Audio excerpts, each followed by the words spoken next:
also going to have to study on top of going to class, which is different for some of us, because I know when I was in school, I could just listen to the professor, ask a few questions, and I was good. But with real estate, I had to study. If you know you want to pass the first time, I had to have a study plan. So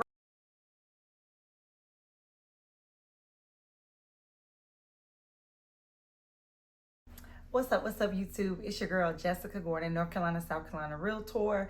And today is part 2 of how to pass your real estate exam the first time. So if you are new to my channel and you have not seen the first part 1, I highly recommend for you to go back and listen to part 1 and start there, because I go into detail all about how mindset truly matters when you are pursuing getting your real estate license. Okay, so make sure you go back and watch part 1, and this is part 2, and I'm going to jump right in for what you came to talk about. All right, so real estate, as we all know, is a very rewarding profession. So if you're interested, here is step number 4 and what I highly recommend for you to do. So tip number 4 is to know when you learn the best. So when you are considering starting your career in real estate and you look at real estate classes, they're going to be offered at different times of the day, and they're also going to be offered at different times throughout the week. So if you know that you work a full-time job and it's going to be difficult for you to focus during the week and you need a Saturday, Sunday class, they have that available. Now, those Saturday, Sunday classes are typically 8 hours long, because then you get enough hours within that week to be able to finish within 6 to 8 weeks.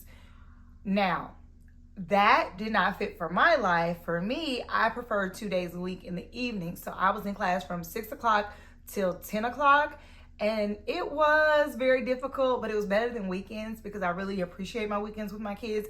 But I just would recommend for you to consider when you learn best, because if you're someone that learns best in the mornings, take a morning class. If you know that you learn best and you're a night owl, then yes, you need to take a evening class.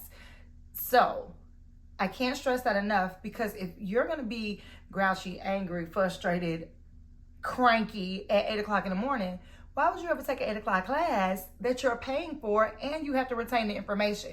So we got to be smart about what it is that fits with our learning and what is most suitable for us to be successful. So that's tip number 4. So please, please, please make sure that you identify when you should be taking that course. All right. Tip number 5 is to make a study plan. Now, I say make a study plan because you want to already be committed. You're already going to be committed to the class. So once you decide when you're going to take the class, like I mentioned in step 4, that fits best for you, you're also going to have to study on top of going to class, which is different for some of us, because I know when I was in school, I could just listen to the professor, ask a few questions, and I was good.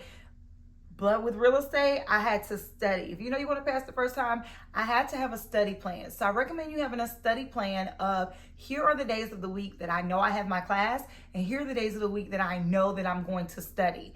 So for me, studying was every day. And so I had to make sure that every day I opened my real estate book. It was just my study plan, because that's what I wanted to do. I wanted to be engulfed in the information every single day for 6 full weeks, because I knew that I was going to pay and schedule to take my test that 7th week.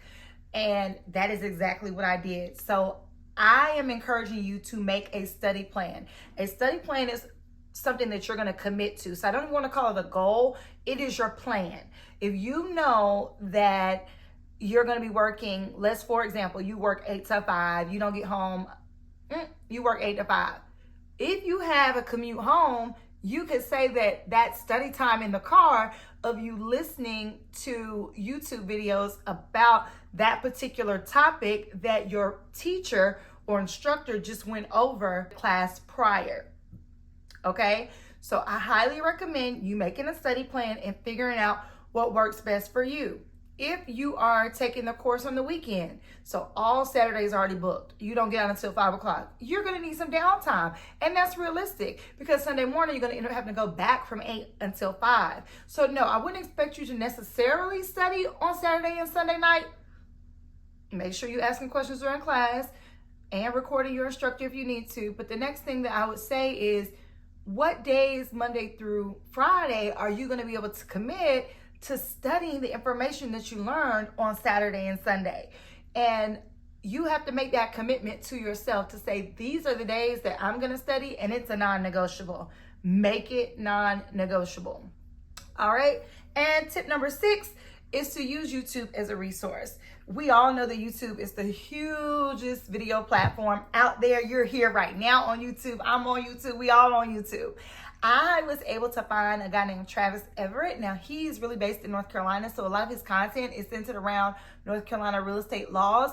But listening to him when I was cooking, listening to his YouTube videos on the information, be it certain chapters or be it certain laws that were unfamiliar for me, like if it's tenant law or whatever it is that is confusing for you, or you know that you need a little additional help, I would research that information, make sure it's someone reputable, but I would research that information, because for me, hearing it as well as writing it is the way that I learn. So I would use YouTube, because we all drive somewhere, or if you're not driving, you live in a city, you on public transportation, put in those earbuds and listen to the content and really soak it in. I would even recommend, like, if you can't find anything, absolutely anything on YouTube, you should be recording your professor. Record your instructor as he's teaching these lessons so that you can re-listen to it in the way that it was explained. Math, I'm pretty good at it. There is real estate math that you're gonna have to be able to do. If you know that you're not great in math, or you don't feel comfortable with math, record the instructor going over it, as well as maybe videotape what it is and how they're doing the math, so that you can rewatch it and see what steps they took in order to be able to retain the information. So this is a series. I know that that was a lot of information, but if you're ready for the whole everything, you know that I have my real estate ebook that is available. If you're someone that uses Kindle, you can purchase it on Amazon. If you are not using Kindle, then I do have a PDF that you can purchase, and it will go directly to your email so that you can read all the hacks, all the tips, all the steps, everything that I did to be able to pass 2 real estate exams the very first time that I took it. Now, part 3 is coming up soon, so please be on the lookout for that as well. And I would love for you to comment. What are you focused on right now? If you're currently taking your real estate exam, if you've already taken it before and you didn't pass, what are you looking for at this time? Because as I'm creating part 3, I want to make sure that I answer some questions of yours. So as always, abundant love, abundant light to you, and just do it. I'm out.